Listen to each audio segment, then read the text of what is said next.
Hi friends, ഇന്ന് ഞാൻ ഒരുപാട് ആളുകളുടെ റിക്വസ്റ്റിനുള്ള റിപ്ലൈ ആയിട്ടാണ് വന്നിട്ടുള്ളത്. ഞാൻ എങ്ങനെയാണ് ഷോൾ റോൾ ചെയ്യുന്നത്, സ്കാർഫ് റോൾ ചെയ്യുന്നതെന്നൊക്കെ കുറേ ചോദ്യങ്ങൾ ഉണ്ടാവാറുണ്ട്. അപ്പോൾ സ്ക്വയർ സ്കാർഫ് ആകുമ്പം ഇങ്ങനെ കുറച്ച് ഭാഗം മാത്രം ഇങ്ങനെ കോണാക്കിയിട്ടൊന്ന് മടക്കും.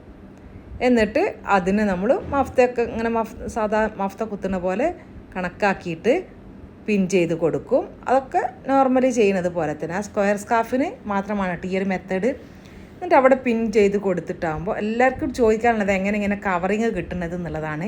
കുറേ വർഷങ്ങളായിട്ടുള്ള പലരുടെയും ചോദ്യമാണ്. എന്നിട്ട് ഈ ഒരു ഭാഗത്തിനെ കംപ്ലീറ്റ് ആയിട്ട് വലിച്ച് തലൻ്റെ മേലയിലേക്ക് കൂടി ഈ ഭാഗത്തേക്ക് കൊണ്ടുവന്ന് അവിടെ ഒരു പിൻ ചെയ്ത് കൊടുക്കും. അപ്പോൾ എന്തായി, ആ കോണ് ഭാഗം കംപ്ലീറ്റ് ഫ്രണ്ടിലേക്ക് വരുമ്പോൾ ഫ്രണ്ടിലേക്ക് നല്ല വീതിയും നീളവുമായിട്ട് കിട്ടും. ആ സ്ക്വയറിനെ കോണാക്കി മടക്കുന്നത് ചെറിയ പാർട്ടാക്കിയിട്ടേ മടക്കാവൂ എന്നുള്ളതാണ് അവിടെ ശ്രദ്ധിക്കാനുള്ളത്. എന്നിട്ട് ഈ ഒരു ഭാഗം ഇപ്പോൾ ഞാൻ കൈ വെച്ച ഭാഗത്ത് ഒരു പിന്ന് കൊടുക്കുക. അത് ഉള്ളിലേക്ക് കൂടിയാണ് കേട്ടോ കൊടുക്കേണ്ടത്. അപ്പോൾ ഇതൊരു പുറത്തേക്ക് കൂടി കൊടുത്ത് കാണിച്ചു തരികയാണ്. എന്നിട്ട് ഈ ഭാഗവും ഇങ്ങനെ ഒന്ന് ഷോൾഡറിലേക്കൊന്ന് കയറ്റി വെച്ച് അവിടെയും ഉള്ളിലേക്ക് കൂടി ഒരു പിൻ കൊടുക്കുക.